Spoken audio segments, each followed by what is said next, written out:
এবার যেন মেহেরিনকে নিয়ে নতুন করে স্বপ্ন দেখতে শুরু করেছে ফাহাদ, যা কখনো কল্পনাও করতে পারেনি সামির।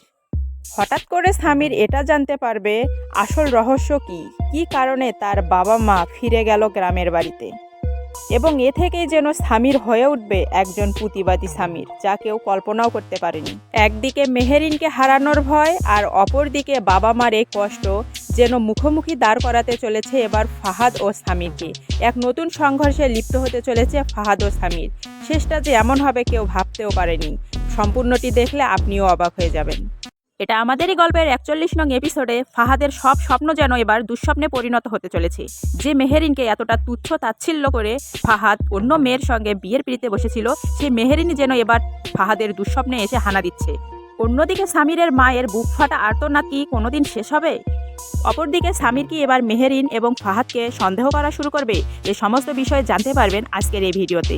সো কেউ ভিডিওটি 1 সেকেন্ডও স্কিপ করবেন না, কারণ আজকের এই ভিডিওর মাঝে এবং শেষে এমন কিছু গুরুত্বপূর্ণ টুইট জানিয়ে দিব আপনাদেরকে, যা জানলে আপনিও চমকে যাবেন। কখনো ভাবতেও পারেননি যে ৪১ নং এপিসোডটি এত ধামাকাদার হবে। তো শুরু করতে যাচ্ছি গল্পের মূল পর্ব। আগামী ৪১ নং পর্বে আমরা এক আবেগঘন দৃশ্য দেখতে পারবো, যেখানে সামিরের মন কেঁদে উঠবে তার বাবা মার জন্য। যে সামির এতদিন অভিমান করেছিল তার বাবা মার জন্য, এখন যেন সেই সামিরই তার বাবা মার জন্য আবেগে ফেটে পড়বে। তো কি করবে এ সামির? সে সামির কি এবার গ্রামে ফিরে যাবে তার বাবা মার কাছে, নাকি শহরে থেকেই তার ভাইয়ের সমস্ত অপকর্মের খোঁজ নিতে থাকবে? এবং যদি সমস্ত অপকর্মের খোঁজ জানতে পেরে যায় সামির, তাহলে সে কি করবে ফাহাদকে?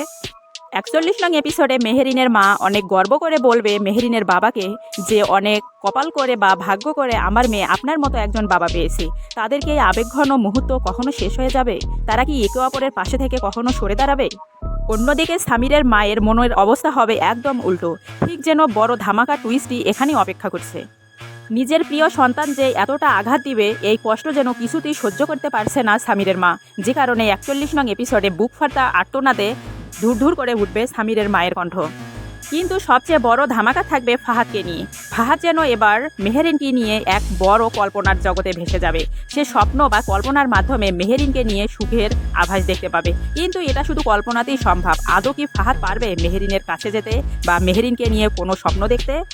কিন্তু এই কল্পনাতেই যেন মেহেরিন ফাহাদকে এক কঠিন বাস্তব কথা বলবে।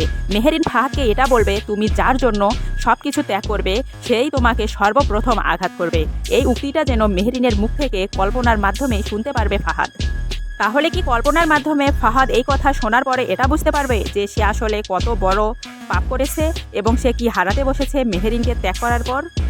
আপনজনদের দূরে সরিয়ে দিয়ে আজ যে ফাহাদ কতটা একা, সেটা ৪১ নং এপিসোডে হারে হারে টের পেতে যাচ্ছে ফাহাদ। তো বন্ধুরা, আপনাদের কাছে কি মনে হয় ফাহাদের এই কল্পনা কি কখনো বাস্তবে রূপ নেবে? আর যদি বাস্তবে রূপ নেয়, তাহলে কি এবার সামির আর মেহেরিনের মধ্যে সম্পর্কে কোনো ফাটল তৈরি হবে? অপরদিকে সামিরের মায়ের এই আর্তনাদ, তিনি কি কখনো বুঝাতে পারবে সামিরকে? আর সামির কি পারবে তার বাবা মার এমন কষ্টের সময়ে তাদের পাশে দাঁড়াতে? এবং বড় ভাইয়ের অভাব বা বড় ভাইয়ের কষ্ট কোনোভাবেই কি সামির পারবে বাবা মাকে সুখে রাখতে বা বাবা মায়ের এই কষ্ট ভুলিয়ে দিতে? তো অনেক ধামাকাদার হতে চলেছে বন্ধুরা ৪১ নং এপিসোড। যারা যারা এখনও দেখেননি ১ থেকে ৪০ নং এপিসোড, অলরেডি দেখে নিতে পারেন প্রফেশনাল ইউটিউব চ্যানেল সিনেমাওয়ালা পেজ থেকে, কারণ ইতিমধ্যে অনেক জাঁকজমক হয়ে উঠেছে এটা আমাদেরই গল্প নাটকই। তো আজকের ভিডিওটি কেমন লাগলো অবশ্যই কমেন্ট বক্সে বলে যাবেন এবং একটি সাবস্ক্রাইব ও লাইক দিয়ে পাশে থাকবেন।